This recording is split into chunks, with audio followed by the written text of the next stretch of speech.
आत्ता आपण अर्थशास्त्राचा उगम कसा झाला हे पाहणार आहोत. तर आर्य चाणक्य यांनी इसवी सनापूर्वीच्या 3ऱ्या शतकात अर्थशास्त्रावर आधारित अर्थशास्त्र हा ग्रंथ लिहिला आणि या ग्रंथामध्ये राजकारण, तत्त्वज्ञान व अर्थशास्त्राचे अनेक महत्त्वाचे नियम सांगितले आहेत.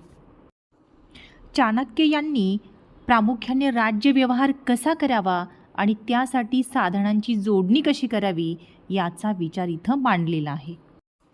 मग नंतर आपण आधुनिक अर्थशास्त्राकडे कसे वळलो, तर युरोपात औद्योगिक क्रांतीनंतर उत्पादनाचे प्रमाण वाढले. मोठमोठी कारखाने, हजारो कामगार, कच्च्या व पक्क्या मालाची अखंड वाहतूक असा अजस्र कारभार सुरू झाला आणि यामध्ये अडथळा निर्माण झाल्यास खूप मोठ्या प्रमाणात नुकसान घडू शकते हे लक्षात आल्यानंतर अशावेळी साधनांचा पुरेपूर वापर करण्याचे महत्त्व लक्षात आले आणि प्रत्येक यंत्र, प्रत्येक कामगार, प्रत्येक क्षण यांच्या विशिष्ट दिशेने व पुरेपूर वापर केला पाहिजे, तरच नफ्यात वाढ होते हे लक्षात आले आणि त्यातूनच मग आधुनिक अर्थशास्त्राचा उदय झाला. आता अर्थशास्त्र विषयाचा विस्तार कसा होत गेला, तर ब्रिटनमध्ये ॲडम स्मिथ या तत्त्वज्ञानाच्या प्राध्यापकाने राष्ट्राची संपत्ती यावरती विचार मांडून अर्थशास्त्राच्या विषयाला श्रीगणेशा केलेला होता आणि त्यानंतर डेव्हिड रिकार्डो, जॉन स्टुअर्ट मिल अशा अभिजात अभ्यासकांनी त्यात भर घातली. सुरुवातीचे अर्थशास्त्र हे राजकीय अर्थशास्त्र होते. राज्यव्यवहार व अर्थव्यवहार व अर्थशास्त्र यांचा एकत्रित विचार करण्यात आलेला होता. पुढे शुद्ध अर्थशास्त्राकडे ओढा जो आहे तो वाढू लागला आणि भारताच्या संदर्भात मवाळ पुढाऱ्यांनी भारतीय अर्थशास्त्राचा पाया घातला. दादाभाई नौरोजी, जी सुब्रह्मण्यम अय्यर, दिनशा वाच्छा, महादेव गोविंद रानडे, गोपाळकृष्ण गोखले, रमेशचंद्र दत्त यांनी अहोरात्र अभ्यास करून भांडवलशाही व वसाहतवाद यांचा सहसंबंध उलगडून दाखवला. मग अर्थशास्त्र हे विज्ञान आहे की कला आहे, तर अर्थशास्त्र हा विषय औद्योगिक क्रांतीने इतका महत्त्वाचा बनत गेला की त्यावर विविध उपपत्ती म्हणजेच थेरीज निर्माण झाल्या. उदाहरणार्थ मागणीचा नियम किंवा पुरवठ्याचा नियम, हळूहळू टेबल, ग्राफ, समतोल बिंदू, सिद्धांत यांनी हा विषय जो आहे तो काबीज केला.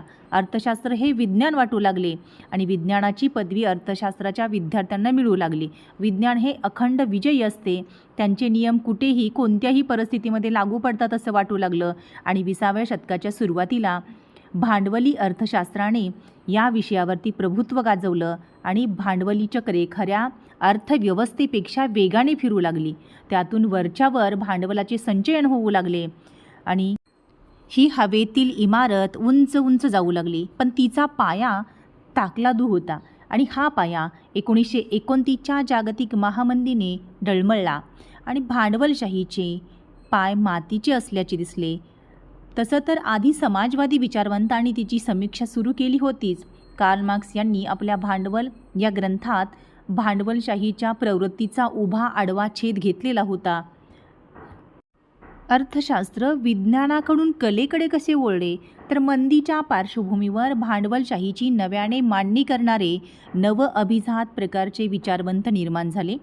जॉन केन्स हा ब्रिटिश अर्थतज्ज्ञ, त्याचा शिरोमणी. त्याने अर्थशास्त्र पुन्हा भांडवलाकडून मानव, रोजगार, विकास यांच्याकडे वळवले आणि अनियंत्रित भांडवलशाहीतील धोके स्पष्ट केले. नियमाची गरज पटवून दिली. केन्सचा प्रभाव आजही टिकून आहे. त्याची तुटीच्या अर्थकरणाची भूमिका आजही आदर्श मानली जाते आणि हे लक्षात आले की अर्थशास्त्रात मानवी वर्तणूक हा अविभाज्य घटक आहे आणि ही वर्तणूक अगम्य असते. ती कोणत्याही नियमाने बांधता येत नाही. थोडक्यात आज अर्थशास्त्र एक सामाजिक विज्ञान किंवा खरे तर कला घटक असल्याचं पटले आहे. अर्थशास्त्र हे एक सामाजिक शास्त्र आहे आणि त्याला इंग्रजीमध्ये आपण इकॉनॉमिक्स म्हणतो. हा शब्द ग्रीक भाषेतील आयकोनॉमिया या शब्दापासून आलेला आहे आणि याचा मराठीत अर्थ बघितला तर कौटुंबिक व्यवस्थापन असा होतो.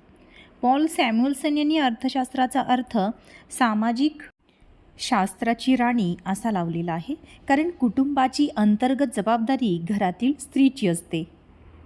आत्ता आपण अर्थशास्त्राच्या व्याख्या बघूयात. सुरुवातीला कौटिल्य यांनी मांडलेली व्याख्या बघूयात.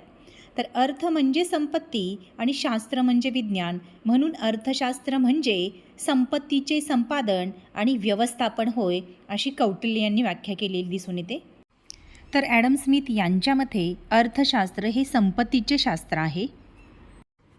प्राध्यापक मार्शल यांच्या मते अर्थशास्त्र हे मानवी कल्याणाचा अभ्यास करणारे शास्त्र आहे आणि या शास्त्रात आवश्यकतेनुसार उपलब्ध साधनांचा पर्याप्त वापर, या संबंधित वैयक्तिक व सामाजिक वर्तणुकीचा अभ्यास केला जातो.